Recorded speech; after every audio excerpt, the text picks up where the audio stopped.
Capítulo 5, Fronteiras de Mesoscala. Então, fronteiras de mesoscala é uma maneira diferente de pensar a questão dos fenômenos meteorológicos, né, como se fossem contato entre duas superfícies com densidades diferentes. E essas correntes, né, se traduzem como linhas de estabilidade e outras formas mais, inclusive as próprios fenômenos de mesoscala, como frente frias, podem ser interpretados dessa maneira. Então é uma maneira diferente de entender a mesoscala.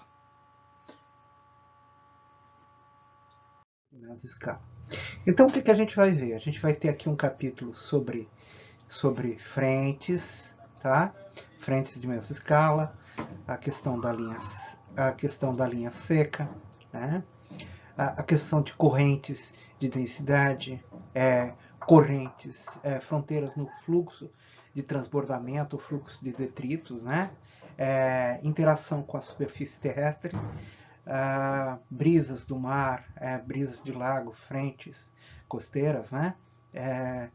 Fronteiras de nuvem e interação, vegetação, umidade do solo e fronteiras de neve, vão ser assuntos que vão ficar mais no livro, né, para o estudante consultar. Bom, então, qual a hipótese por detrás disso? Né? A hipótese por detrás dessa questão. Que todos os limites são bem definidos, são convergentes e são forçados por selenoides, né? Exceto linhas de convergência, a pororoca, né, que a gente vai ver no capítulo 6, né, a pororoca ou furo de pressão, né, nuvens, rolo, né, ondas solitárias, elas são a mesma coisa. Então a gente vai ver no capítulo 10. Então todas essas fronteiras, elas têm a ver com a questão desses selenoides, né? É uma analogia com a questão dos transformadores de eletricidade, da força magnética, né? A gente já tinha visto isso, você já tem visto isso lá em dinâmica, então é uma revisitação desse mesmo conceito. Então, aqui a gente tem uma representação desse selenoide, né? A gente tem um ar relativamente mais frio, não necessariamente mais úmido, né? Às vezes mais seco, e um ar mais quente, né? E entre elas, né, a gente tem esse transbordamento, né? Esse transbordamento, né? Onde que o ar mais quente ele né, fica subindo, né? E aí a gente tem esse movimento, né? Senoidal aqui, nesse movimento aqui, né? Selenoidal, resultante disso. E isso é sempre resposta ao ambiente paroclínico, ou seja, um ambiente onde é que você tem uma inclinação entre os gradientes de densidade e os gradientes de temperatura, tá? Eles não estão homogêneos, né? Isso significa baroclínico. Bom, um pouco de equações, não poderia ser diferente, né? Então no livro a gente vê aqui a densidade, né? O inverso da densidade, o ρ é a densidade, o alfa é o recíproco da densidade, né? Então você escreve ele da forma de uma perturbação, de uma perfil médio, né? E de uma perturbação, quer dizer, esse perfil médio ele é fixo no tempo, e a perturbação que tem uma estrutura horizontal, vertical e temporal. E também a pressão da mesma forma, tá? Então aqui nessa equação aqui, ó, a gente vê a própria equação da hidrostática, né? A principal equação, então aqui a gente tem o alfa como sendo uma espécie de, de massa, né? E esse carinha aqui como sendo a aceleração. Então, sempre a gente está falando sobre massa, né? Tem que lembrar disso. Então, quando a gente escreve aceleração vertical, então a gente vai ter um termo relacionado com a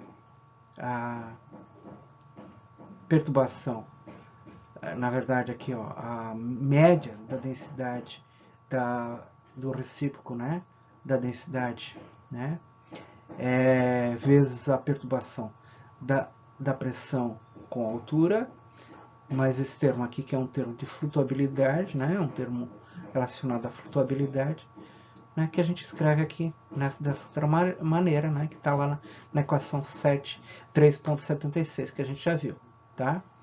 Então, a ideia é construir, né, uma equação com a vorticidade horizontal, que a gente já viu isso, né, no item 2, equação 2.19.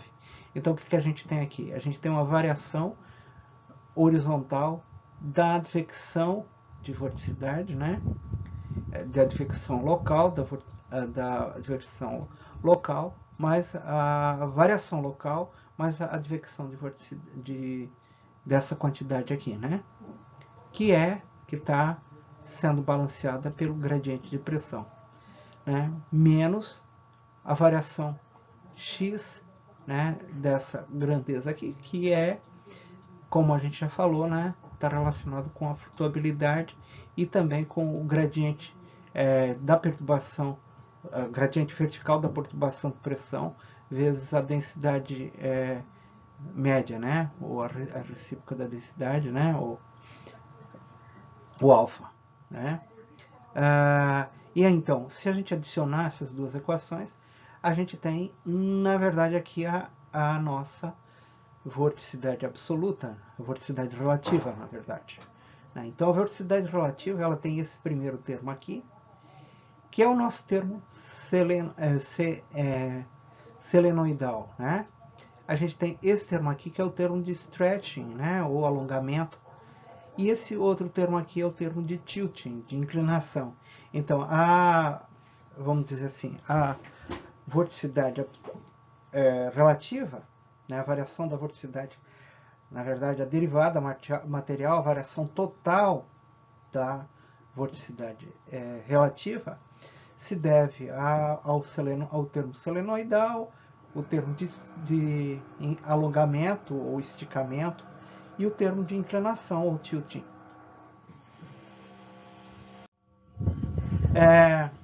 Bom, a gente pode fazer com que o alongamento e a inclinação sejam iguais a zero, né? Se a gente considerar um fluxo DC densidade corrente, né? Uma densidade corrente, a direção da densidade corrente uniforme. Então a gente não vai ter nem inclinação, né? Tá? E tampouco a gente vai ter stretching dele, né? Stretching, tá? E com isso a gente não vai ter produção de vorticidade.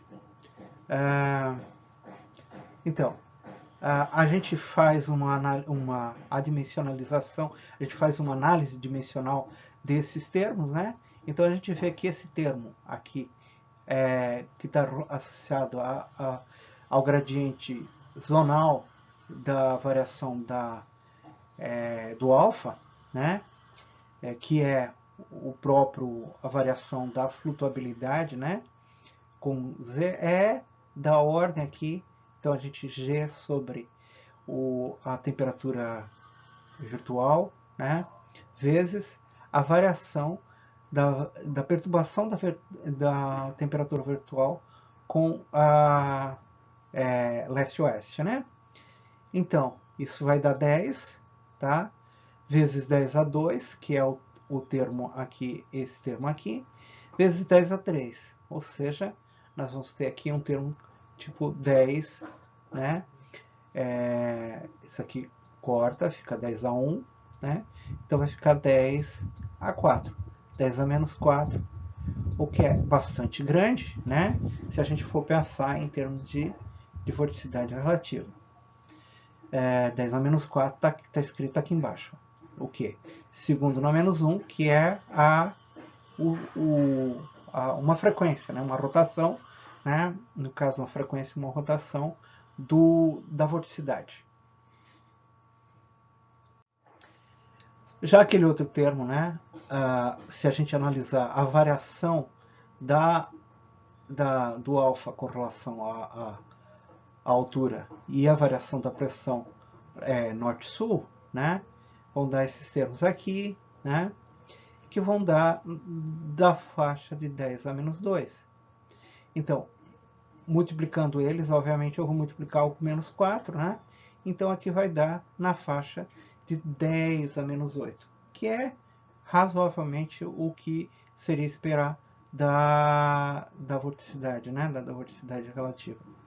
Então aqui a gente tem, na verdade, essa dimensão aqui a derivada segunda da pressão, né?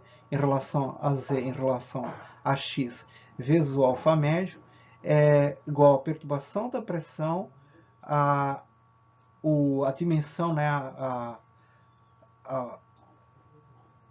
profundidade, né? Da densidade de corrente, vezes a extensão dela, né? Isso vai dar 10 a menos 2. E assim, ignorando o gradiente, daí deixa eu tirar aqui, a gente tem que a variação da densidade total, da vorticidade relativa total, é da ordem de menos a variação, né, o gradiente da perturbação de vorticidade, de flutuabilidade em leste-oeste, né, em relação a x. Então esse é um bom resultado, né? Essa é uma maneira da gente entender esses fluxos de corrente, né? E aí então a gente nada mais tem que calcular do que da nossa vorticidade relativa, né? Então a gente vai fazer uma análise sempre tendo em conta o neta, né, no caso é a vorticidade relativa, né? Então a variação da vorticidade relativa com o tempo ela está sendo balanceada pela perturbação leste-oeste da nossa flutuabilidade. Bom, e aqui nessa figura o que a gente tem? Então a gente nota aqui dois perfis diferentes, A e B, né, em que a gente tem uma evolução temporal, né, a gente sai do tempo t e vai até o tempo t mais 1, nos dois casos. Essas linhas em vermelhos aqui são as linhas de fluxo, né, o fluxo convergente, que ocorre, né, quando a gente está na superfície. E aqui a gente vê, no caso, as linhas de θ, de pressão. Obviamente, quando a pressão aumenta, né, a temperatura aumenta, a temperatura potencial aumenta, isso significa que você tem uma parte mais fria, como você pode ver aqui embaixo, nessa parte aqui, né? Então, do θ até o θ mais θ, ou seja, no decorrer do tempo, você tem uma leve giro, né, do campo de θ para a direita, né? Horário, né? No sentido horário, nos dois casos, né? E a diferença dos dois justamente se aqui a gente vê também o ângulo, né, entre cada uma, significa que esse caso B ele é um tanto quanto mais baroclínico, né? Então o que vai acontecer é que você vai ter um aumento com o decorrer do tempo da diferença de temperatura, né? E com isso você vai aumentar o gradiente de pressão, né? Aqui nessa figura aqui embaixo, só deixa eu comentar, né? Você tem então aqui as linhas de pressão, né? A pressão aumentando, é como se fosse na mesma figura, só que é um corte vertical deles, né? E aqui a gente tem uma evolução temporal, e aqui no caso a gente tem a média, porque obviamente, como eu falei para vocês, o perfil de temperatura vertical ele é estável, né? Mas, de qualquer forma, o que a gente vê que os perfis mais baroclínicos, como eles poderiam gerar, eles acabam gerando ventos mais fortes, né?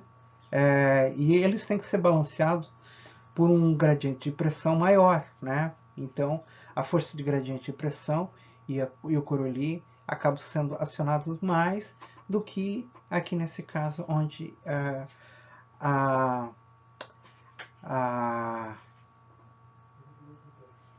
vamos dizer, a baroclinia não é tão forte.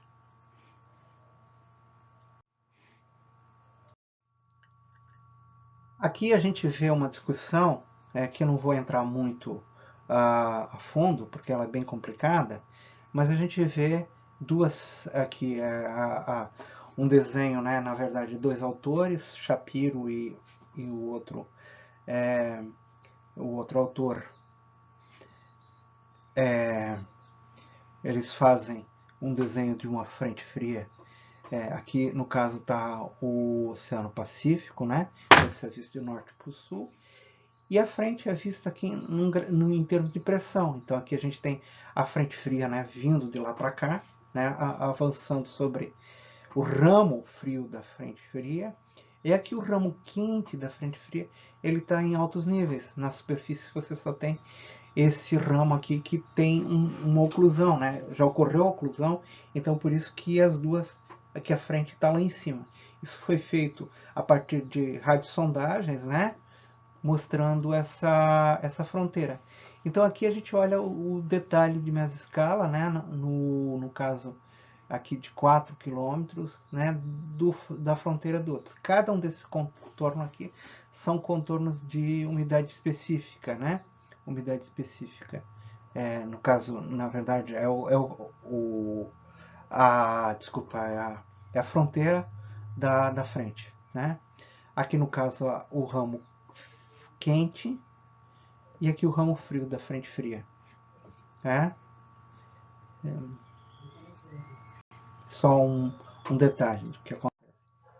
Aqui a gente vê, né, a estrutura da frente fria, né, os cúmulos nimbos, né, a parte da virga, né, aqui a gente tem, então, teria em altos níveis, né, a frente fria, como a gente vê, as nuvens com maior desenvolvimento vertical aqui nessa direção, formando torres e cúmulos nimbos, né? Aqui é nessa parte a convecção mais associada com estratos cúmulos, né? Aqui a gente tem a parte de virga, né? E muita evaporação e esfriamento por evaporação, né? Aqui a chuva a parte mais forte, né? Da frente fria. Os fluxos entrando dentro da frente, né? Os fluxos, aqui é o vento, né? Entrando, o fluxo, diria assim, de umidade e temperatura, né? Ocasionando os cúmulos nimbos, né? E ocasionando também aqui a parte das nuvens cúmulos nimbus stratus, né? Que são as nuvens mais comuns da chuva. A chuva seria tu teria uma parte mais forte aqui e essa segunda mais forte aqui. Só que a diferença é que essa aqui é muito estreita, tá? E enquanto que essa aqui não, ela já é mais ampla, mais larga, né? Bom, e aqui a gente vê as estruturas, né, de radar, olhando não tanto em termos da refletividade quanto da velocidade radial, né, mostrando os ventos, né, girar dos ventos, né, que é característico de uma frente, tanto de uma frente de uma massa de mesescala quanto de uma frente fria de escala sinótica, né? E as bandas, no caso, mais estreitas e as bandas mais largas, mais amplas, vistas aqui. Bom, aqui a gente vê a radiosondagem, né? Dessas duas dessas estruturas, né? Aqui a gente vê, no caso, a latitude, né? E a banda mais larga, e a radiosondagem associada a ela, né? Essa radiosondagem está associada com movimentos verticais mais fortes. A gente pode ver um giro para a direita, como é o comum na entrada de uma frente fria, tanto no hemisfério norte quanto no hemisfério sul, né? Então, esse giro horário, né, do vento, que o vento em superfície ele está numa direção e ele muda com a altura. Aqui a gente tem as nuvens médias, uma região um pouco mais seca, e depois nuvens mais altas, né? Bom, basicamente um perfil aqui da chuva.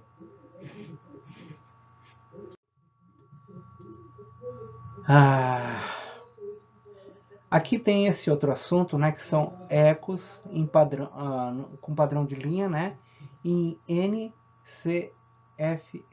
né, que são, na próxima página a gente tem a tradução disso, né, mas são bandas de radar, né. Então a gente vê os gaps, né, os padrões de linhas, essas linhas,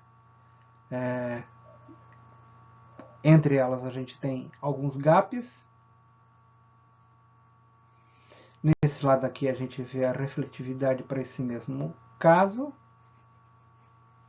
Bom, vamos para a próxima página, né? Então, o que são ecos?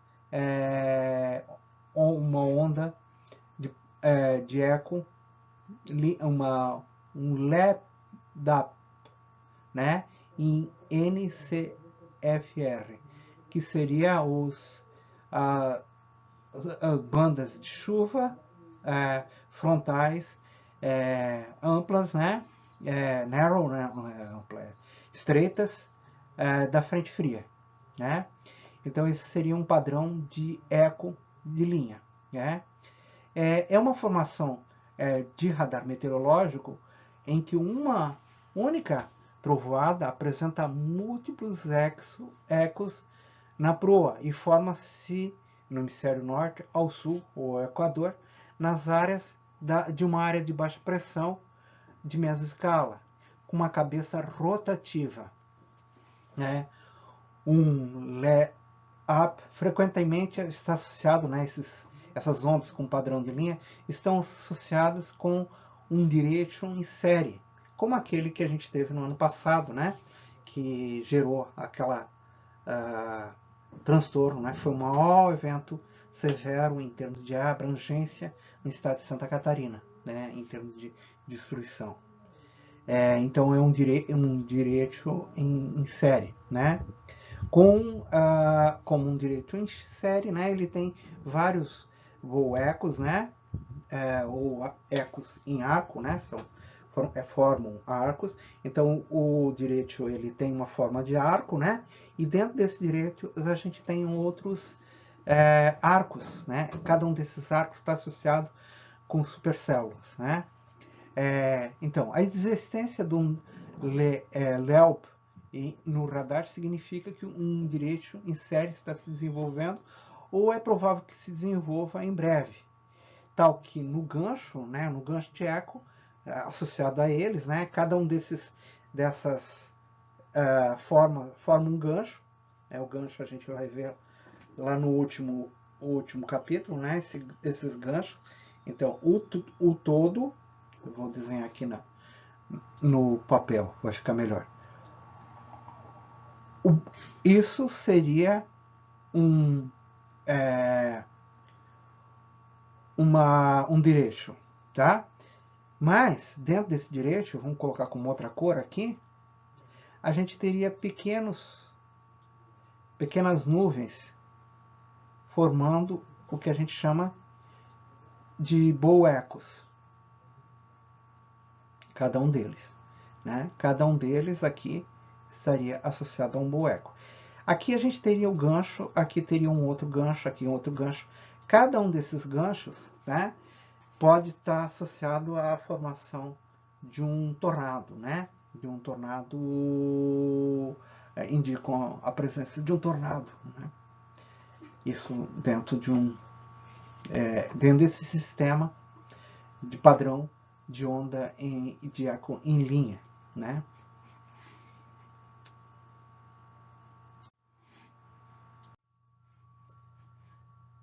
Aqui, o que a gente tem, né? Lembra da estabilidade simétrica, né? Bom, a estabilidade simétrica, quer dizer, todos esses sistemas que a gente está falando, né? Como eles apresentam essas bandas, lá dentro, o que a gente tem associado é a estabilidade simétrica, né? Então, apesar dessa visão como uma massa, uma fronteira, né, de mesoscala, né, dentro delas a gente vê esses padrões de velocidade vertical mais intensa, né, e obviamente os padrões de chuva. Então isso está relacionado com essas bandas, né, múltiplas, que são associados à estabilidade condicional simétrica, né? Inclinado, estabilidade inclinada, que a gente viu lá no capítulo 3. Vamos ver agora a questão das linhas secas, né? Então, eu tenho linhas de estabilidade que elas são úmidas, né? Tem trovoada associada, etc. Mas a gente também tem as tais das linhas secas, né? Especificamente, linhas secas são associadas muito comumente a existência de montanhas, e essas montanhas acabam gerando, né, a princípio geram essas linhas de estabilidade, né, essas linhas de estabilidade seca. Seca porque a gente não vê na maior parte dela a formação de tempestades. Por isso elas são perigosas, principalmente para a navegação. Em Florianópolis, né, nós temos o caso do parque municipal do Corvo Grande, em que um evento de chuva de linha seca, ele acabou derrubando um eucalipto. Esse eucalipto caiu sobre a cabeça de um pai e de um filho que estavam lá passeando, e foi uma morte muito trágica, né? Por isso eu lembro bastante dessa linha seca. As pessoas não ficam alertas, por isso elas são fenômenos mortais. Então é importante, né, mais até do que outros fenômenos, estar alento, porque ela acaba sendo, não apresentando aquelas características comuns, né, onde que a gente vê a formação de nuvens de tempestade ao longe, né, e o vento vem de repente. Então, não só para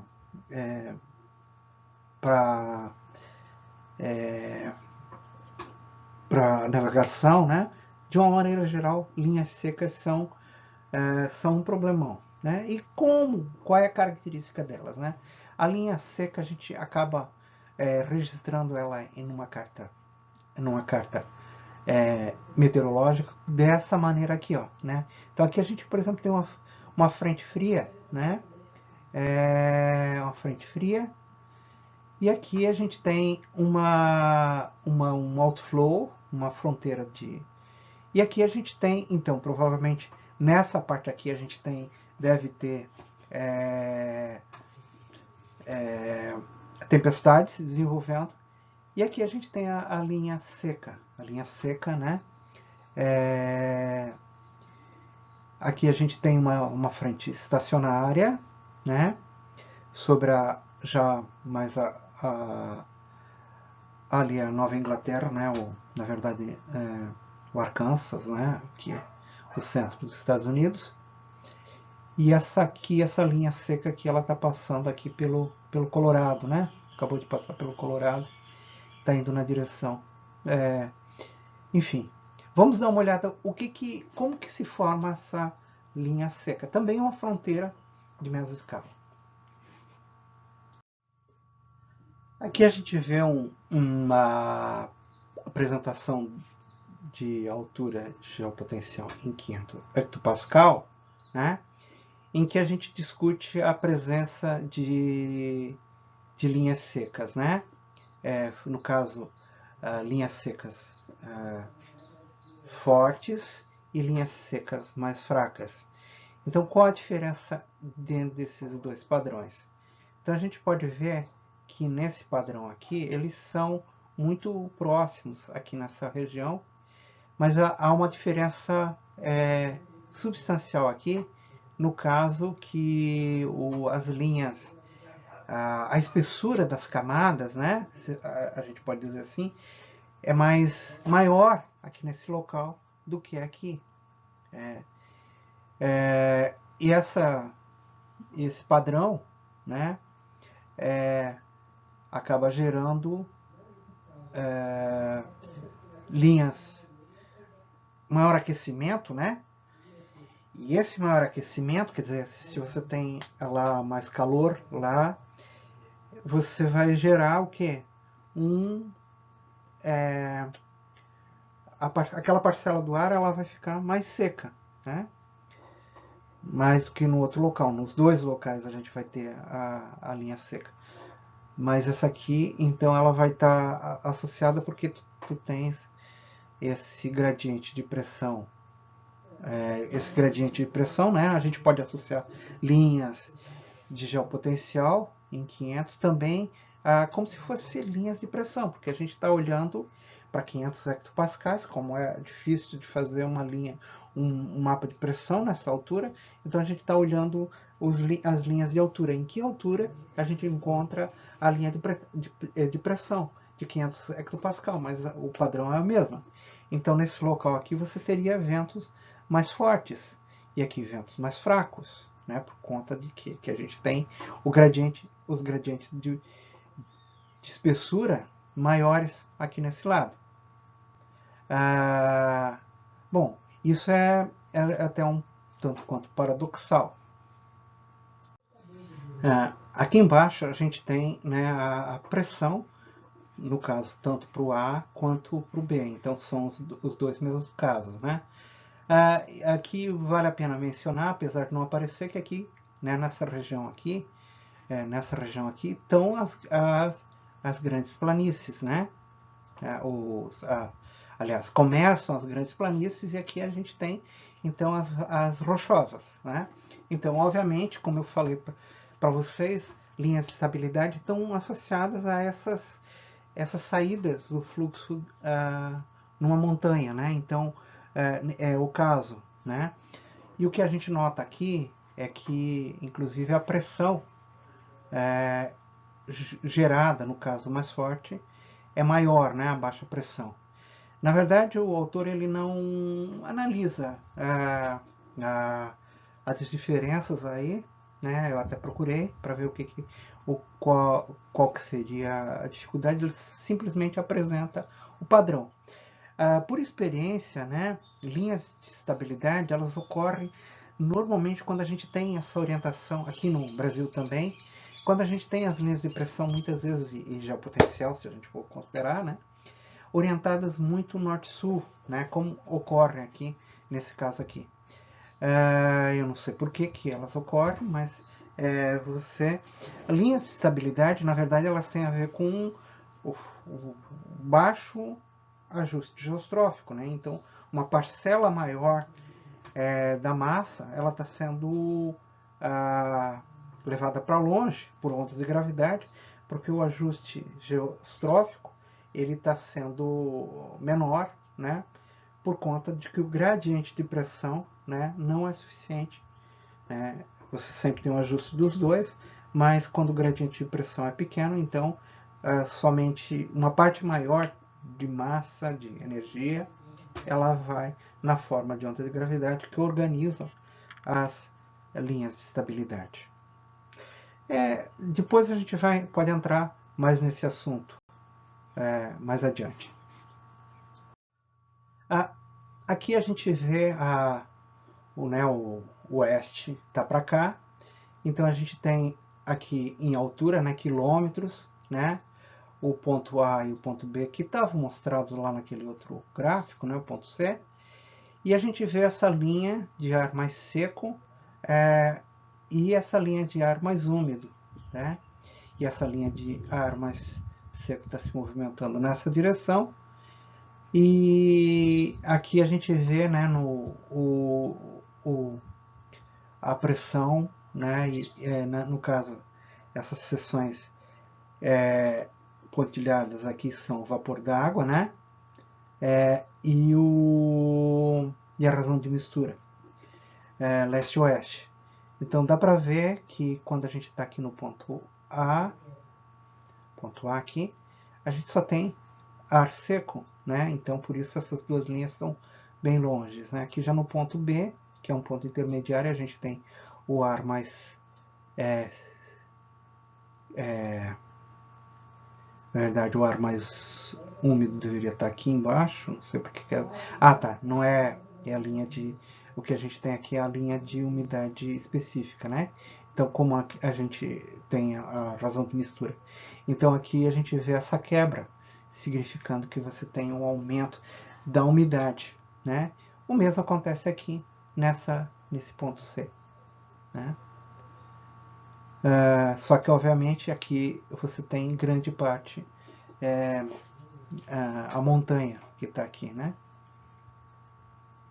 Isso foi um experimento chamado H2O internacional que foi feito lá nos Estados Unidos e que mostrou esse padrão das linhas secas. Nessa figura aqui a gente vê, né, no caso aqui tem duas seções para dois eventos diferentes, mas a linha seca vista, né, através de uma seção do LiDAR, né? Então o LiDAR ele está aqui tem um caso que está aerotransportado e no outro ele está fixo, né? Mas então a gente vê essa parte mais seca, úmida aqui, e a evolução dela conforme no decorrer do evento.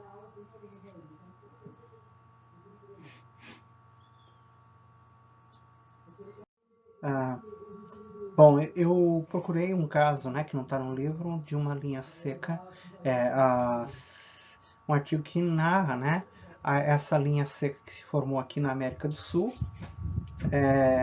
Aqui no caso a gente tem até uma parte que não é tão seca, mas aqui, toda essa parte aqui a gente tem a linha seca. Aqui a gente tem a frente fria ainda à frente, né, do sistema, tá? Então, essa imagem de satélite aqui, esse tom mais preto, né, significa uma atmosfera bastante seca, né? No entanto, a gente vê a organização de algumas tempestades aqui, no caso, já estão chegando a Buenos Aires, né? E o que a gente vê aqui é uma representação, um estudo de caso, né? Tentando entender esse evento de gênese de uma linha seca. Então a gente vê aqui a presença da montanha, né?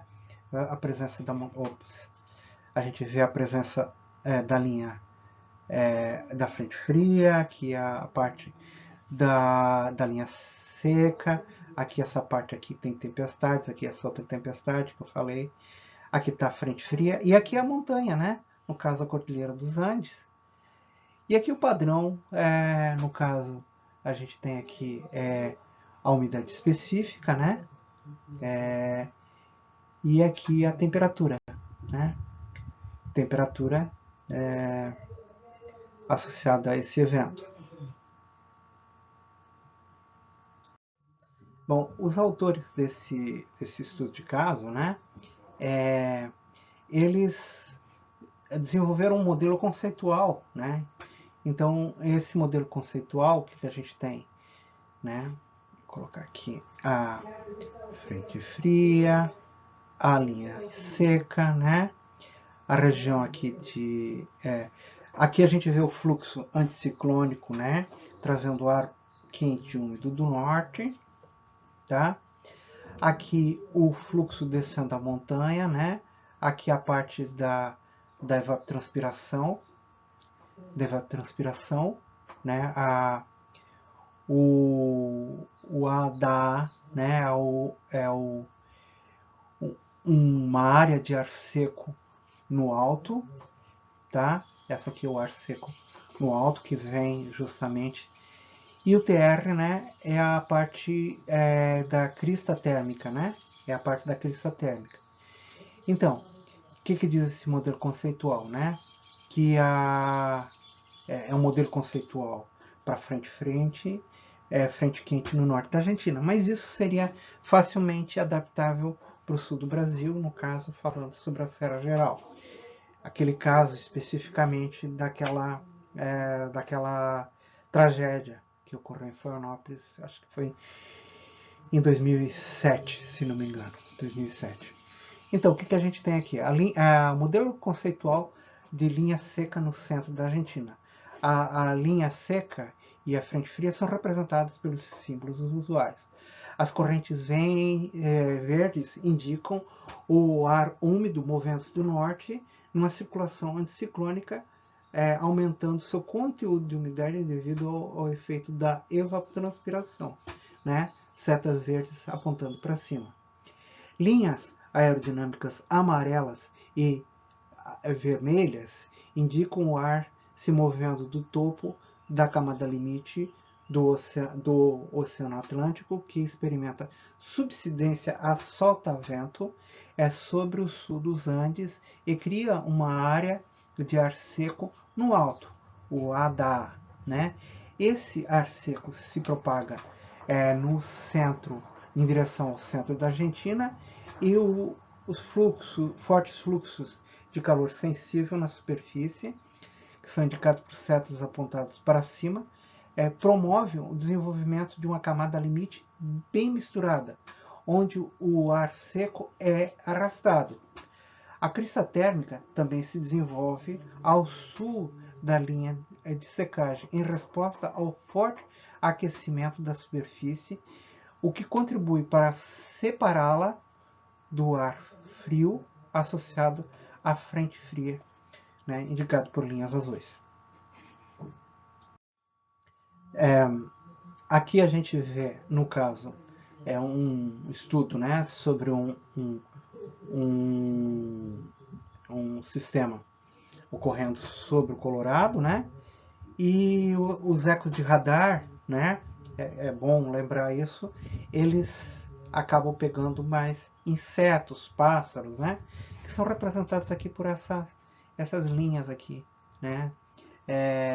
Então a gente não vê uma linha seca, não vai ver um eco de nuvem, a gente vai ver insetos, né. Então o que a gente vê é justamente esse desenvolvimento, né, desse sistema que ocorreu em 22 de junho de 2010.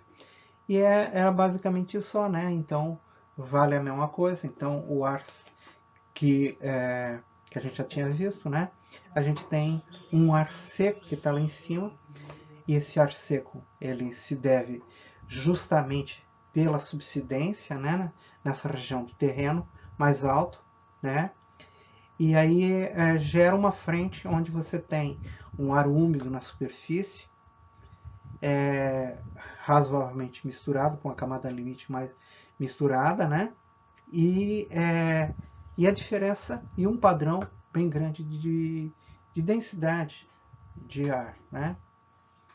Onde o ar mais frio e seco se sobrepõe a esse ar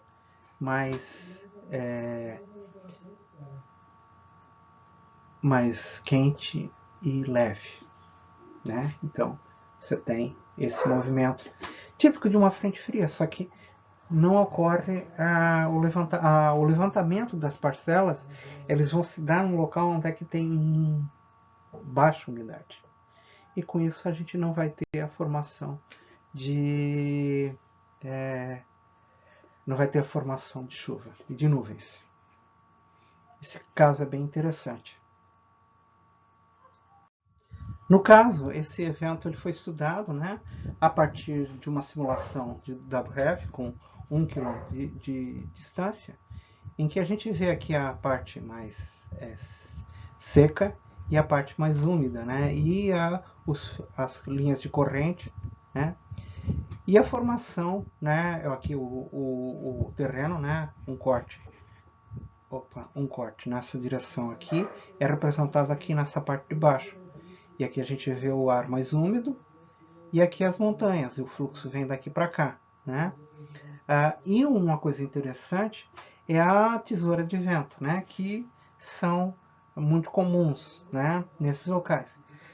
E no caso dos Estados Unidos e no caso do resto do mundo inteiro, elas são conhecidas por desastres muito fortes de aviões que tentam voar nessas situações e eles são pegos, né, por essa mudança súbita dos ventos que geram as famosas tesouras de vento, né?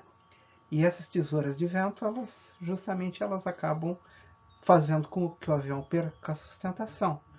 Como normalmente elas acontecem próxima a regiões na superfície, o avião não tem muita sustentação, ele não tem tempo de se recuperar dessa perda de sustentação e com isso ele cai, né? Vamos continuar com outro assunto agora, no caso as correntes de densidade. Aqui a gente tem, né, um padrão que a gente pode simular com água, né, em uma piscina, em que a gente põe água mais salgada, né, e essa água ela entra, né, e ela é marcada com um corante, né. Então com isso a gente consegue visualizar isso num laboratório, né, usando a água, né. Então, como a água salgada é muito mais densa do que a água doce, né? Então a gente tem essa corrente de densidade, né? Mas isso é algo bastante comum dentro da atmosfera, né? Quando a gente tem areia, né? As tempestades de areia, né? Mostradas aqui nessas duas figuras. E ainda não mostradas, mas também a questão do fluxo piroclástico, né? O fluxo gerado por uma erupção vulcânica. Essa erupção vulcânica joga o ar, né? Misturado com muita cinza e daí muito denso, né? Proporcionalmente mais denso que o ar, né? Apesar de ser muito quente, né? Essa cinza, ela tá ali às vezes a temperatura de 500, 600 graus de temperatura, mas com a mistura com muita areia e também por causa da turbulência, ela se mantém lá nesse local e ela acaba tirando tudo que tem pela frente. Então, existem vários casos, né? O mais conhecido é aquele de Pompeia, né? Lá na Roma Antiga, né? Em que o Vesúvio destruiu a cidade de Herculano, né? E Pompeia por um fluxo piroclástico. Mas modernamente a gente tem a explosão do Monte Santa Helena, lá no estado de Washington, também que tem uma questão de fluxo piroclástico. E obviamente, né, a gente não tem aqui tempestades de areia. Mas é bastante interessante porque a gente tem uma maneira de visualizar essas correntes de densidade. Na verdade, tudo que a gente já viu no passado pode ser visto como corrente de densidade, só que está lá ganhando outros nomes, né? Frente frias e tal. E agora a gente vai olhar algumas coisas que são mais especificamente, tipo de mesoscala, tipo brisas, etc. Então a gente vai usar esses conceitos. Aqui o caso da seção 5.32, então a gente tem um pouco de matemática porque a gente quer entender a velocidade de fase de propagação desse sistema. Então a gente tem aqui uma densidade maior e uma densidade menor, né? Então esse sistema, como que a gente faz para encontrar a direção, né, do CD ou da corrente de densidade? Então a gente começa aqui com a equação, um equilíbrio entre aquele termo da equação hidrostática, né, com o que a gente já viu anteriormente, com o termo de variação do vento, né, com altura. E a gente assume um equilíbrio hidrostático, usa a teoria de perturbação que a gente já viu, né? E com isso a gente consegue obter essa relação aqui, né? Então, fazendo uma integração em toda a atmosfera, e supondo que a perturbação de pressão ela é igual a zero na superfície, né? Então a gente obtém esse termo aqui, que é um termo que tem a ver com a diferença das densidades dividido pela densidade menor, né? Sobre o P',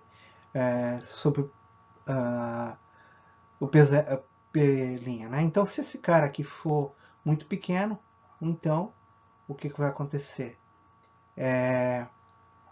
Esse carinha aqui, seja qual for essa densidade, vai aumentar muito. Então, a velocidade de fase, ela depende de quê?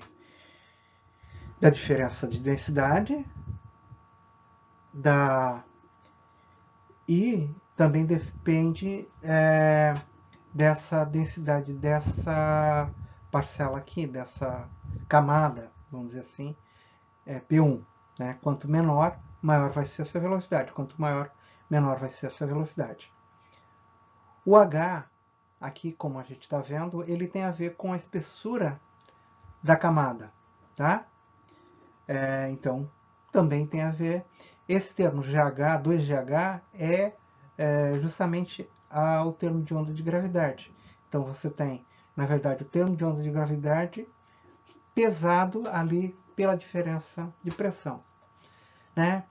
E a gente chega e a gente pode também dizer que esse termo aqui é a própria flutuabilidade, né? Então vai ter o B aqui no meio, né? Então vai estar relacionado com a flutuabilidade. Então, em termos de estudos de laboratório, a gente tem que, na verdade, a gente tem até uma equação que a gente pode linearizar, né? Ela, então, a velocidade de fase, né, da corrente de densidade é 0,7 de 2BH, a raiz quadrada disso, mais 0,6 vezes o U, que é o fluxo médio, né? Isso dá que o vento máximo é em torno de 1,4 da velocidade de fase da corrente de densidade, né? Aqui a gente tem a questão do H, que não é uma profundidade relativa, né? A profundidade da corrente de densidade, que é estimada por essa equação aqui, que tem a ver com a diferença de pressão e também com a diferença de temperatura virtual dessas duas parcelas. Né? Bem interessante. Então, a gente pode estudar aqui, no caso, a dinâmica de uma corrente de densidade real, né? Como a gente já viu, né? A variação da vorticidade local, a variação local da vorticidade relativa, ela está em equilíbrio com a variação leste-oeste da flutuabilidade, né? Obviamente com o sinal trocado, né? Então, fazendo uma integração numa caixa de controle, né? Como a gente faz em mecânica de fluidos, a gente chega nessa equação aqui, né? Nessa equação para o C, para a velocidade de fase, que é um pouco diferente daquela que a gente tinha visto, não tão diferente assim. Mas aqui surge o BL, né, que é a flutuabilidade vezes o dz de 0 até ZH. Isso aqui nada mais é do que o CAP, só que um CAP específico para a camada essa camada de baixo, essa camada mais úmida, né, de ar, essa camada onde a flutuabilidade é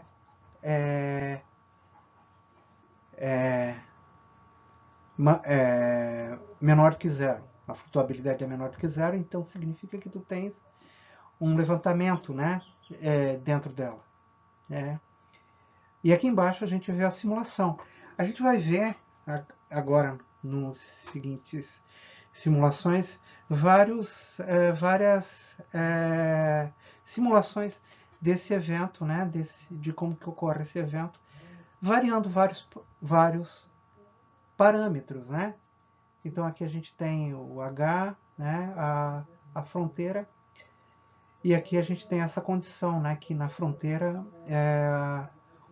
o fluxo vertical, a integral da velocidade vertical com a vorticidade, né, integrada em dx ela é igual a zero, ou seja, você tem uma compensação para e aqui você tem, obviamente, né, a corrente de densidade passando aqui.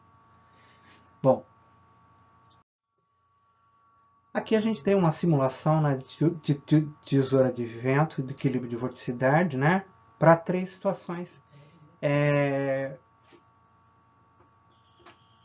diversas, né? Nessa primeira aqui, a gente tem um cisalhamento, né, uma vorticidade muito grande, né, um cisalhamento grande. Então, o vento na superfície ele é numa direção, em altos níveis ele é na outra direção. Aqui nessa situação eu tenho um perfil, então eu tenho um perfil baroclínico mais baroclínico, um outro perfil baroclínico, só que é exatamente o contrário, e aqui a gente tem um perfil barotrópico, um perfil constante com a altura. E o que acontece com o vento? Olha só, né? No caso, a gente vai ter as tesouras de vento justamente quando a gente tiver o fluxo em superfície, né, indo numa direção e o fluxo nos altos níveis na outra direção. Olha que o mesmo caso aqui, né, com um cisalhamento, né, apontando para oeste, né, de oeste, você não observa a tesoura de vento também no caso normal. Então, mostrando que não é o padrão especificamente de uma corrente de densidade, né? Mas a gente tem que analisar também o padrão do cisalhamento.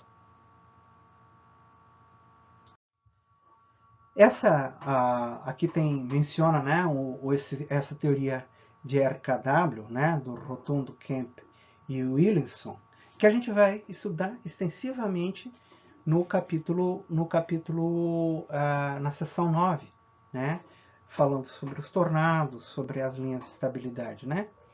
Então essa teoria RHK, ela justamente ela está analisando esse mesmo padrão aí, né, em que a gente tem, no caso, essa parte mais fria, nesse caso ganha um nome especial, piscina térmica, né, piscina térmica, uma piscina de ar frio, no caso, que se espalha, né, ela surge como um outflow, né, um outflow a partir de um determinado local, que normalmente é uma outra tempestade, e aí dependendo do perfil de vento, né, você vai ter trovoadas, né, tempestades, e por conta daquele termo que eu falei lá no capítulo 3, né, aquele termo de tensorial, a gente vai ter um comportamento diferente, né?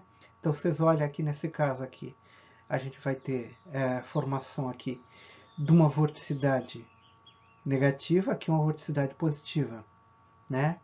Nesse caso aqui, sem cisalhamento, né?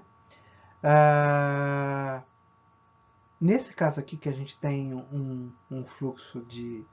Isso aqui é uma tempestade comum mesmo. Essa aqui é uma tempestade comum num ambiente onde é que tem cisalhamento. Então a diferença entre esses casos aqui é que nesse caso aqui eu não tenho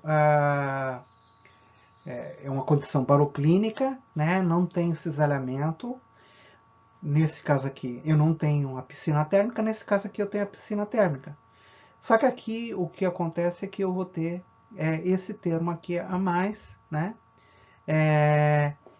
E ele vai promover, né, na verdade, olhando para comparativamente esses dois termos aqui embaixo, quando eu tenho cisalhamento, né, em superfície, mas eu não tenho a piscina térmica, então eu tenho essa formação, essa inclinação típica aqui para oeste, né? Então o que a gente vai ter aqui em superfície, a gente vai ter a formação diferente desse caso aqui, que essa vorticidade relativa negativa vai estar um pouco mais alta, essa vorticidade positiva vai estar mais baixa, e eu vou ter aqui a produção da vorticidade positiva um pouco anteriormente, né?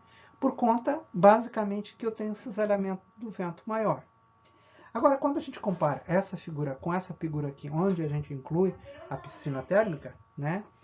Então, além desse padrão aqui que é normal, surge esse outro padrão aqui, ó. E olha, ele vai fazer o quê? Ele vai reforçar esse movimento, essa região de entrada desse sistema. Então, imagine que isso aí seja uma linha de estabilidade, né? E é uma linha de estabilidade, né? Então, aqui estaria nossas nuvens prateleiras, né? E aqui está a formação dessa estrutura aqui.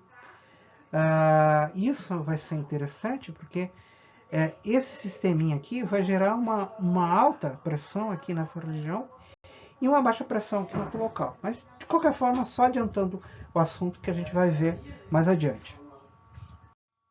Aqui um artigo, né, do Ming-Shu e do Drogmeier, né, sobre um perfil.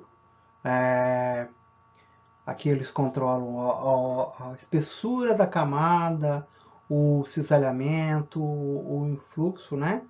Com o objetivo de verificar essas tesouras de vento, né? Essa formação desse padrão de ondas de Helmholtz, né?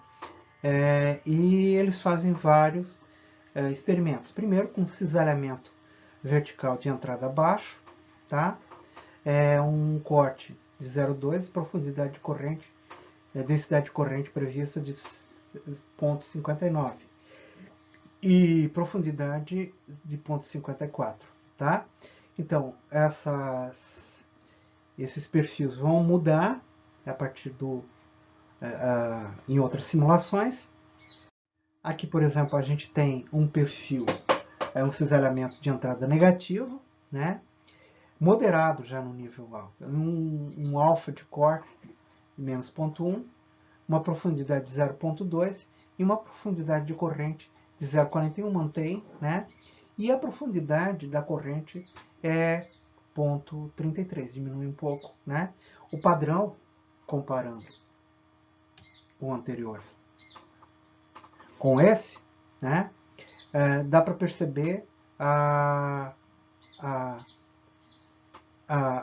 diferença, né, das tesouras mais menores, né? Enfim, ele é bem diferente. Vamos olhar rapidamente as outras simulações. Aqui, também o cisalhamento negativo baixo. A única coisa que...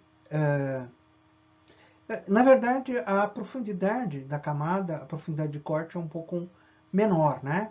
E, obviamente, você produz cisalhamentos, né? Ondas, tesouras ou, vamos dizer assim, vórtices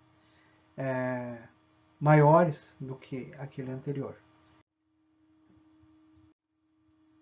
Esse aqui, eu aumentei bastante a camada de densidade, né? E já tem um cisalhamento, né? Positivo. E eu produzo um padrão bem diferente do anterior. Esse é o último, né? Em que, obviamente, aqui a densidade simulada não está dando para ver, mas é 0,66, então é bem fino, né? E além disso, você tem uma forte cisalhamento, né? De entrada. E é aquele perfil que a gente vê lá num daqueles estudos do RHK. Depois eu vou fazer uma inferência a esses estudos do RHK que tem a ver com a formação de tornados. Aqui a gente vê as propriedades das correntes de densidade, ou ainda, né, correntes gravitacionais, né? A corrente de densidade se envolve transporte de material, né? O fluxo interno máximo excede a velocidade do fluxo, da velocidade da corrente de densidade, que é chamado de fluxo alimentador. A corrente de densidade forma uma borda principal numa piscina fria, mas nem todas as piscinas sustentam um fluxo de corrente, uma corrente de densidade. Muitas entradas ocorrem atrás da cabeça da densidade de corrente, né? Na zona em que forma as tesouras, né? O cisalhamento do vento. Quanto o RI, né, que é o número de Richardson, né? Ele é menor do que 0,25, né? Então a gente tem os billows, né? Os travesseiros, vamos dizer assim, das oscilações de Helmholtz, eles acabam se desenvolvendo. E correntes de densidade podem ser simuladas tanto em modelo quanto em tanques. Então aqui a gente vê um modelo e aqui uma representação gráfica dessas correntes de densidade. Aqui a gente vê, né, as ondas de Helmholtz, né, a formação daqueles billows, né, aqueles pequenos coelhinhos, né, a gente chama também, como é que se chama? Tem os nomes aí, quem dá, são nuvens. A gente vê essas nuvens que ocorrem em quase todas as partes do mundo, mas normalmente em regiões de saída de montanha, né? Obviamente. Aqui a gente vê a estrutura 3D dessas correntes de densidade, né? As fissuras e os lóbulos, né? E a estrutura dela. Só por curiosidade. Bom, vamos ver como circulações de mesma escala pode se comportar dinamicamente como uma corrente de densidade, né? Um desses exemplos são as frentes frias. Porém, frentes frias são impulsionadas por padrões sinóticos, né? E não por materiais assim diferentes. E elas são mais profundas que as correntes de densidade. Porém, na mesma escala, né, as frentes frias podem temporariamente comportar-se como correntes de densidade, né, associadas ao fluxo diurno. Bom, um outro caso, né, são os limites de tempestades, né, quando a gente tem linhas de estabilidade. Há linhas, as linhas de estabilidade, qualquer uma delas. A brisa do mar, também a brisa terrestre, as frentes de vento catabártico e as linhas secas. Esses limites, mesmo que esses limites sejam fracos, né, ainda a gente pode ver uma densidade, corrente de densidade na entrada traseira delas. Assim, formando, né, circulações selenoidais. Bom, como é que a gente observa correntes de densidade? Bom, primeiro, saltos de pressão na superfície, quedas de temperatura, mudança do vento. Elas têm, né, outra coisa a gente pode comparar com a velocidade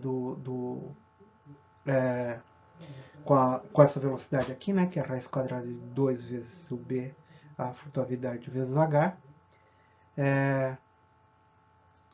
E elas são suportadas, se elas são suportadas por uma corrente de alimentador na borda principal da corrente de densidade. Ou seja, a gente tem que olhar esse tipo de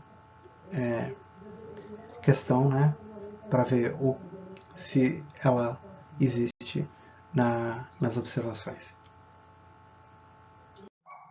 Aqui o autor apresenta, né, correntes de densidade, né, e as observações associadas a ela em um evento de Boulder, né, onde que essas questões são discutidas aqui no artigo do Shapiro, 1987, no 84, né, na Monthly Weather Review, que ele faz essas verificações dessas correntes de densidade, né, e também olha no radar.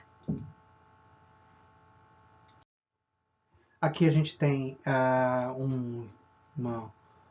uma saída, né, de uma, isso é uma supercélula, né?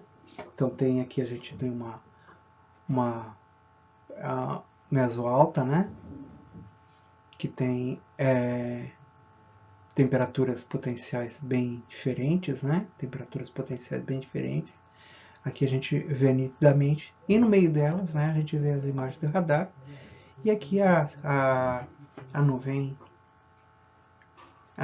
prateleira, né, tipicamente, né, formada, né, por uma boundary layer convectiva.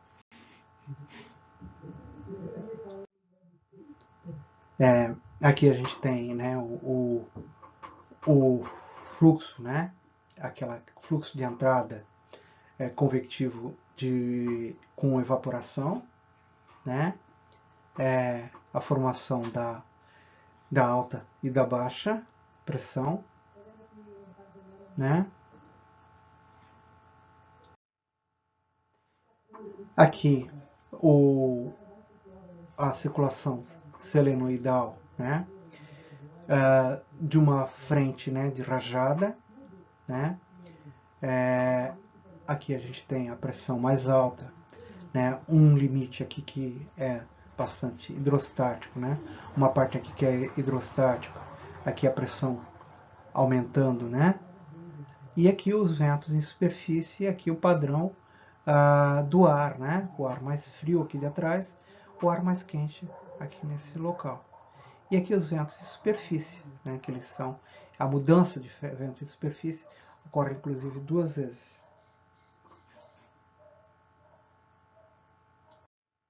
Nesse caso aqui, uma linha de brisa, né, lá na Flórida, em agosto de 91, né, então a gente pode anotar aqui a representação dela, né, a radiosondagem,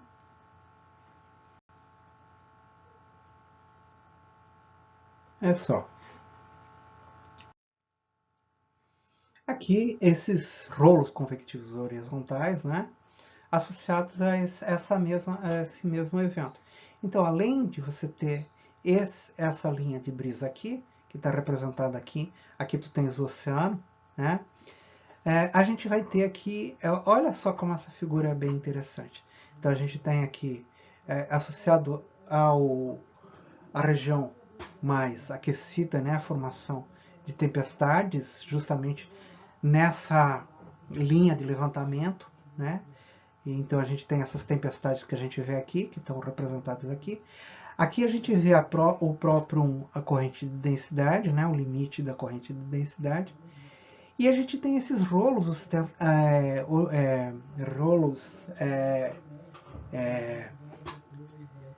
superfícies, né? Rolos convectivos, e cada um deles girando num sentido.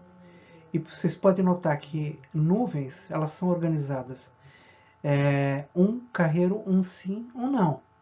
Justamente porque alguns deles a vorticidade é negativa, no outro a vorticidade é positiva.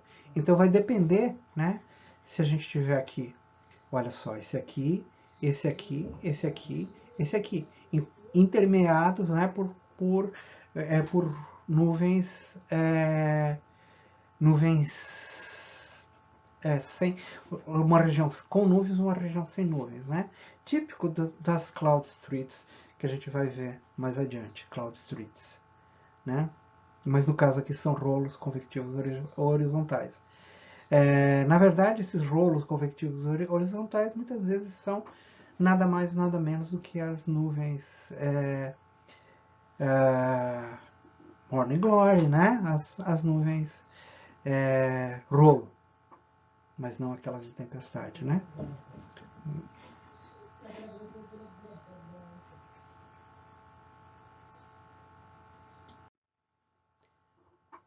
Bom, aqui a gente vê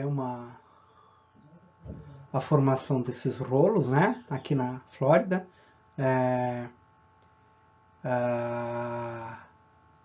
Esses rolos convectivos aqui na frente, aqui também em Cuba. São fenômenos diários, a gente observa diariamente. E aqui, essas regiões aqui que formam essas regiões de conversão conversão do vento, né? Também são rolos convectivos, também são fronteiras de mesoscala. Para esse mesmo sistema aí, né? Como que funciona a circulação diferencial, como é que funciona a corrente de densidade quando a gente tem uma circulação diferencial, um aquecimento diferencial, né? É o caso da frente fria, como é que funciona a umidade, como é que funciona onde que ficam as nuvens, onde fica o tempo bom, tá? Aqui mais um exemplo, né, dessa mesma situação.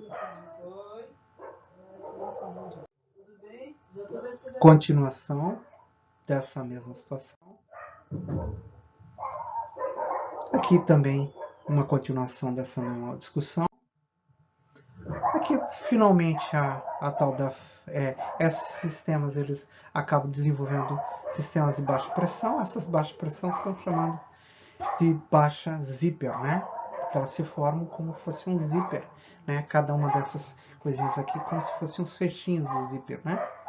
E aqui no meio delas a gente tem essas baixas pressões, sistemas de baixa pressão. É uma maneira diferente de você ver a questão das massas de densidade. Aqui a gente vê esses limites, né? Numa animação de radar. Tá?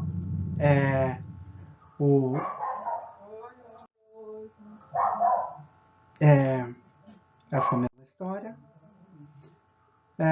Bom, e aqui a gente vê um corte de LiDAR, né? Olhando o vapor d'água ao longo da passagem dele, né? De uma corrente de densidade, a variação de temperatura, né?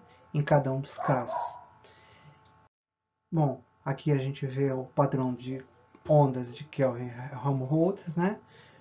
Também para um LiDAR, né? Mas no caso vista por um perfil de laser ao longo da corrente, ao longo da corrente de jato, a diferença delas. E a frente se movia nessa direção. Aqui o radar, né? O radar visto por avião, fazendo esse perfil, né? Agora, esse mesmo perfil olhando para uma frente fria,